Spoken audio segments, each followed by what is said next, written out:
चल रे कांवरिया शिव के धाम। स्वागत है आपका मेरी इस नई वीडियो में। आज हम जा रहे हैं दिल्ली से हरिद्वार कांवड़ लेने के लिए।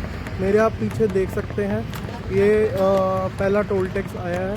अभी हम अपनी बाइक से जा रहे हैं, तो आइए आपको लेके चलते हैं हमारे सफ़र पर। अभी हम झंडा लगवा रहे हैं अपनी बाइक पे और ये रहा वो टोल टैक्स। हर हर महादेव दर्शकों, आज हम बात करेंगे सावन के महीने में होने वाली कांवड़ यात्रा की और आपको लेके चलेंगे उस अपने सफ़र पर जो शिव भक्तों की सबसे पवित्र यात्रा मानी जाती है और भगवान शिव के अति प्रिय महीने यानी सावन पर्व पर आपको लेके चलेंगे कांवड़ यात्रा में। हमारी इस वीडियो को अंत तक अवश्य देखना। हम इस वीडियो में आपको सभी कुछ बताएंगे, जैसे कि कितने प्रकार की कांवड़ होती है और सबसे पहले कांवड़ का जल किसने चढ़ाया और क्यों चढ़ाया जाता है कांवड़ का जल। के बारे में बात करें तो यूपी सरकार द्वारा बहुत ही अच्छी व्यवस्था करी गई थी। हरिद्वार से दिल्ली तक के सफ़र या मेरठ तक के सफ़र के बीच में एक लाइन पूरी तरह से पैदल कांवड़िए और अन्य कांवड़ियों के लिए रोक दी गई थी। एक ही लाइन चल रही थी, उसी से लोग जा रहे थे हरिद्वार की तरफ और उसी से ही हरिद्वार की तरफ से वापस आ रहे थे। काफ़ी अच्छा व्यवस्था करी गई थी। ये आप देख ही सकते हैं कांवड़िए कितने भोले के मगन होकर अपनी मस्ती में झूमते हुए नाचते हुए जा रहे हैं अपनी अपनी मंजिल की ओर।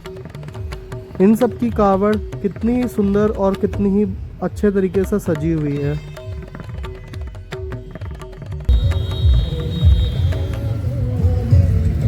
कितने ही सुंदर भोले हैं और कितने ही अपने पैरों में घुंघरू बांधकर और अपनी सुंदर सुंदर झांकियां बनाकर और डीजों के साथ में चलते हुए नज़र आ रहे हैं। यह सब देखकर अलग ही आनंद आता है और एक अलग ही उत्साह सा हो जाता है। जैसे कि आप ये झांकी देखिए, इन महाशय ने तो अपनी गाड़ी में 50 रुपए के नोट चिपका रखे थे। है ना कुछ अलग ही टाइप की झांकी। और इन भोलों को देखिए, दो ने एक कांवड़ उठाई हुई है और जल की वेट ज़्यादा होने के कारण इन दो भोलों ने एक ही कांवड़ को लेकर जा रहे हैं। यहाँ पर अलग अलग प्रकार के भोले आपको नज़र आएंगे। कोई जो है कलश में लेके जा रहा है, कोई जो है पारंपरिक रूप में लेके जा रहा है, कोई जो है अपने गले में बोतलें लटका कर जा रहा है। यह सभी के बारे में हम आपको अपनी वीडियो के मध्य भाग में या फिर अंत में बताएंगे, तो वीडियो को अंत तक अवश्य देखें। ये जो है भोले लाउड स्पीकर लगाकर ट्रैक्टर, ट्रॉली और बड़े बड़े डीजों के साथ में अपनी अपनी कांवड़ यात्रा और अपनी अपनी सुंदर सुंदर झांकियों के साथ निकलते हुए आपको नज़र आएंगे। हमने भी उनमें से कुछ यात्रा का अनुभव लिया और सुंदर दृश्य को महसूस किया। आप भी देखिए कितने ही सुंदर दृश्य है और कितनी ही सुंदर झांकी है यह भोलेनाथ की। ये हम अपने सफ़र की तरफ चलते हैं और आपको बताते हैं कांवड़ यात्रा से जुड़े हुए इतिहास के बारे में। मान्यता है कि सबसे पहले रावण ने गंगा जल लाकर भगवान शिव का अभिषेक किया था। एक कथा के अनुसार भगवान परशुराम ने भी गंगा जल लाकर शिवलिंग का अभिषेक किया था। यहीं से कांवड़ यात्रा की परंपरा की शुरुआत हुई थी। देखते ही देखते हम हरिद्वार पहुंच गए और मेरे ठीक सामने आप देख सकते हैं ये हर की पौड़ी का नज़ारा है और आप हर तरफ जो है भोलों को देखेंगे, वह या तो बाइक पर है या वह हर की पौड़ी पर स्नान करके जल भर रहे हैं। यह सुंदर नज़ारा किसी और दिन नहीं, सिर्फ आपको कांवड़ यात्रा के दौरान ही देखने को मिलता है।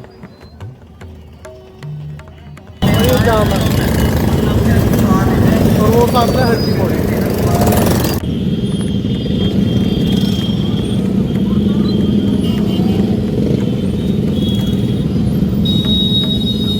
रश तो आप देख ही सकते हैं कितना ज़्यादा हो रहा है। अभी जो है मैं इस ट्रैफिक के बीच, बहुत ज़्यादा ट्रैफिक है।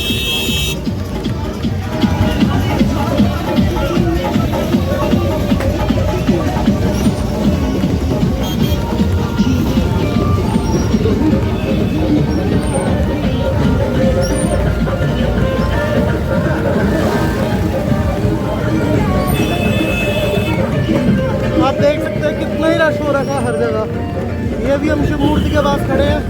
ये हमारी बाइक है और ये ट्रैफिक देखो, हमें यहाँ पे फंसे हुए लगभग 1 घंटा हो चुका हुआ है और एक सिर्फ यू टर्न के लिए हम फंस गए हुए हैं यहाँ पे। हम सुबह उठ चुके हैं, अब हम आज जाएंगे ऋषिकेश के अंदर कहीं घूमने के लिए। तो बनाते हैं प्रोग्राम और आपको मिलते हैं अपनी आने वाली वीडियो में। जल उठाने में अभी टाइम था, हमने जो है सुबह 4 बजे जल उठाना था और उसके बाद दिल्ली की तरफ निकलना था, क्योंकि पूरा दिन ही जल चढ़ना था शिव भोले को। तो हम जो है अपने बाकी का दिन व्यतीत करने के लिए देहरादून की तरफ निकल पड़े थे ऋषिकेश से। यह जो रास्ता आप देख रहे हैं ये ऋषिकेश की तरफ जाता है। अभी जो हम ये लच्छी वाला नेशनल पार्क में आए हैं, यहाँ की एंट्रेंस फीस की बात करें तो 80 रुपये है और पार्किंग के चार्जेस जो है 24 रुपीज़ है।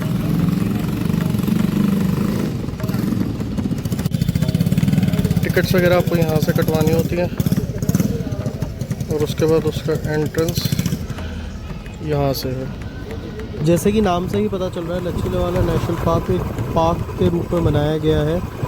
एंट्रेंस से आपको मेन पार्क में जाने के लिए एक जंगल से होके गुजरना पड़ता है। आप देख ही सकते हैं कितना ही सुंदर नज़ारा है और कितना ही ग्रीनरी एरिया है यहाँ का। हमें तो बहुत ही मज़ा आया इस 1 किलोमीटर के पैच के अंदर अपनी बाइक को चलाकर।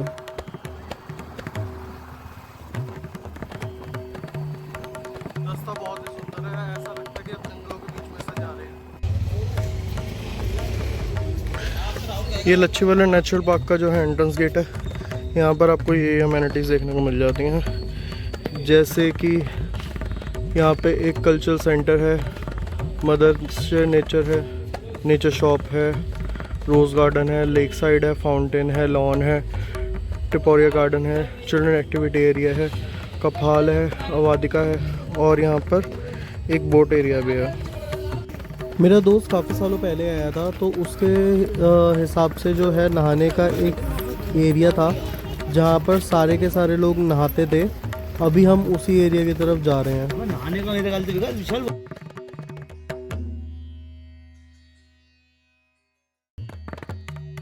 ये जो आप मेरे सामने रिवर फ्रंट देख रहे हैं, ये वही एरिया है जहाँ पर पहले लोग नहाया करते थे, लेकिन प्रशासन द्वारा और पार्क की डेवलपमेंट के चलते ये एरिया को जो है अब नहाने के लिए प्रतिबंध लगा दिया गया है और यहाँ पे फिशेस वगैरह भी होती हैं, तो यहाँ पर ये सब चीज़ें बंद कर दी गई हैं। अभी ये सब एरिया जो है बाहर की तरफ शिफ्ट हो गया, जो कि आपको हमारी आगे वाली वीडियो में देखने को मिलेगा।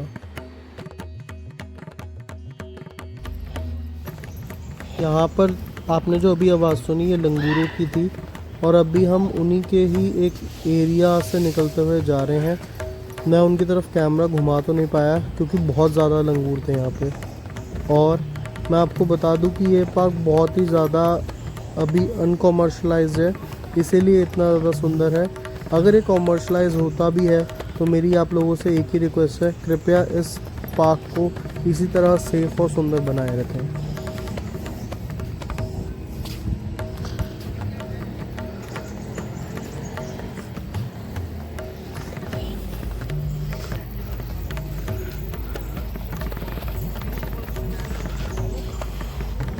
ये यहाँ का म्यूज़ियम भी है।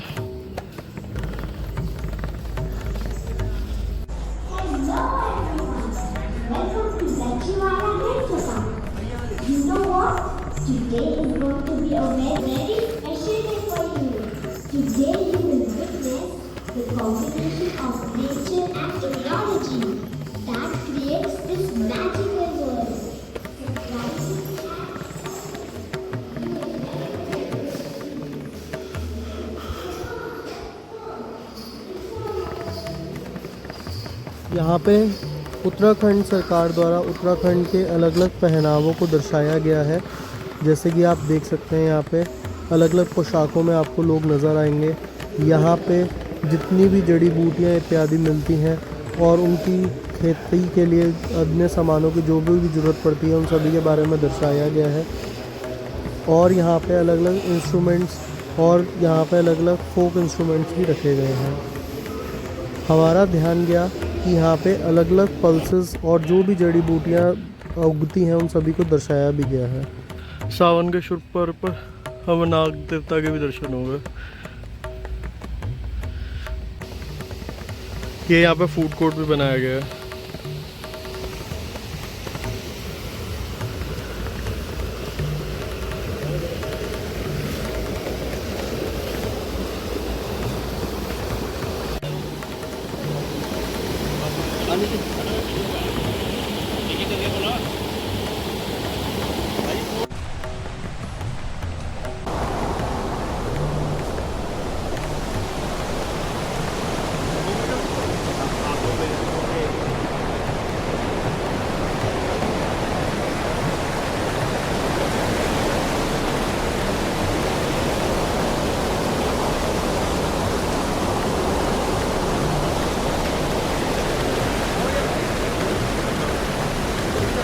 आशा करते हैं आपको सिनेमैटिक्स और नेचर का साउंड पसंद आया होगा। अभी जो है हम निकल पड़े हैं जहाँ पे आज के टाइम में नहाया भी जाता है।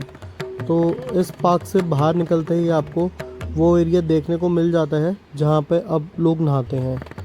तो आइए चलते हैं और कुछ देर एंजॉय करते हैं दोस्तों के संग।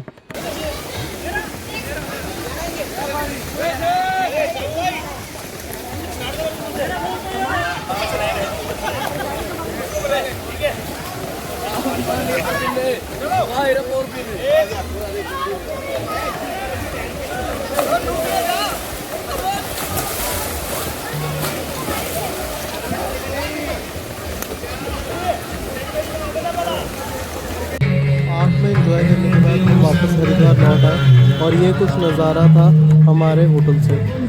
जगह जगह आपको इस समय डाक कावड़ निकलती हुई दिखाई दे रही होगी। हमारे होटल वाली गली से भी आपको काफ़ी डाक कावड़ देखने को मिलेगी। सुबह की शुरुआत कर चुके हैं।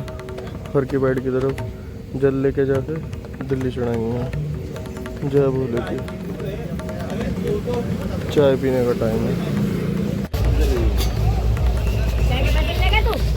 40 यहाँ से हमने बोतलें ले ली थी जल भरने के लिए। और पूरा हर की बड़ी का रास्ता। अभी सुबह के जो है 3 बज रहे हैं। आप देख सकते हो यहाँ का नज़ारा। ये सामने का रोड है जो कि टुवर्ड्स दिल्ली जाता है, भरा पड़ा है। और ये हर की पैड़ी का नज़ारा देखिए। कितने ही आपको भगत दिखेंगे जो कि भोले का जल भर के भोले को अर्पित करने के लिए निकल पड़े हैं। हम भी निकल पड़े हैं इस सफ़र की ओर और आपको मिलते हैं जल्दी। सावन में जल चढ़ाने की मान्यता कब से शुरू हुई, कैसे शुरू हुई, इन सब के बारे में तो मैं आपको बता चुका हूँ। मेन कहानी के बारे में बात करें तो समुद्र मंथन के समय भगवान शिव ने हलाहल विष पी लिया था। उनके शरीर की ज्वालाओं को शांत करने के लिए देवताओं ने गंगा जल से उनका अभिषेक किया था। तभी से सावन में गंगा जल लाकर शिवलिंग पर चढ़ाना। हमारी इस यात्रा के दौरान हमने भक्तों को कावड़ में गंगा जल भरते, बोलो को बम भोले के जयकारों से पैदल चलकर, साइकिल, गाड़ी, अन्य इत्यादि द्वारा जल ले जाते हुए भी देखा। भोले कितने प्रकार के होते हैं और कावड़ कितने प्रकार की होती है, इन सभी के बारे में आपको मैं बताऊंगा। यह जो आप मेरे नज़ारा सामने देख रहे हैं ये डाक कावड़ का है। क्या आप जानते हैं कावड़ यात्रा कितने प्रकार की होती है?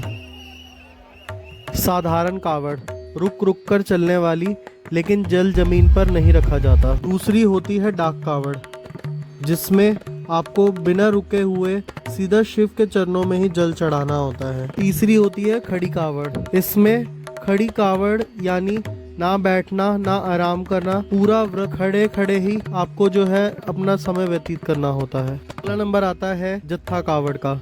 जत्थे में भगत डीजे, ढोल और इत्यादि के साथ में नाचते हुए, मगन होते हुए भोले के गानों पर और भजनों पर अपने लक्ष्य की ओर चलते हुए भोले को जल अर्पण करते हैं। इसके बाद सभी भोले गंगा में स्नान कर शुद्ध गंगा जल भरकर फिर बम भोले के नारे गाते हुए कावड़ को अपने आप से बांधकर या अपनी कावड़ के साथ बांधकर निकल पड़ते हैं। वैसे तो पूरी मान्यताएं करी तो पूरी यात्रा में आपको संयम के साथ चलना होता है। ना मांस, ना नशा, ना गुस्सा, इन सभी चीज़ों का आपको उपयोग नहीं करना होता अपनी इस यात्रा के दौरान। सभी भोले अपनी अपनी मंजिलों में पहुंचकर मंदिर में जल अर्पित करते हैं और ओम नमः शिवाय यही कहकर कावड़िए अपने इस सुंदर और शुभ पावन पर्व और यात्रा पर यहीं पर विश्राम पाते हैं, क्योंकि माना जाता है कि कावड़ लेकर अपने घरों पर नहीं जाया जाता। पहले सीधा मंदिर में भोले शंकर को यह जल अर्पण किया जाता है, उसके बाद ही सभी कावड़िए अपने अपने घरों को प्रस्थान कर सकते हैं। अभी सुबह के 4 बजे के आसपास हो रहे हैं और आप वृक्ष देख ही सकते हैं कितना ज़्यादा हो रहा है। यहाँ पर हर तरफ जो है लोग नज़र आ रहे हैं, हर तरफ जो है प्रशासन द्वारा जगह जगह सहायता केंद्र बना दिए गए हैं।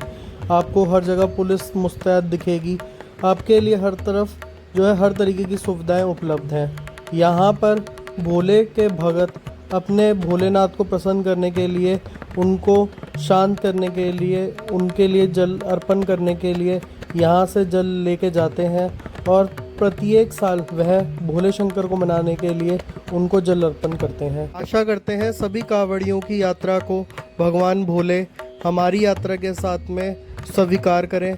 वीडियो को यहीं पे विश्राम देते हुए आपसे अगली वीडियो में मिलते हुए मैं तो यही कहूँगा, कावड़ यात्रा सिर्फ आस्था नहीं बल्कि भक्ति का, धैर्य और आत्म शुद्धि का प्रतीक है। हर हर महादेव।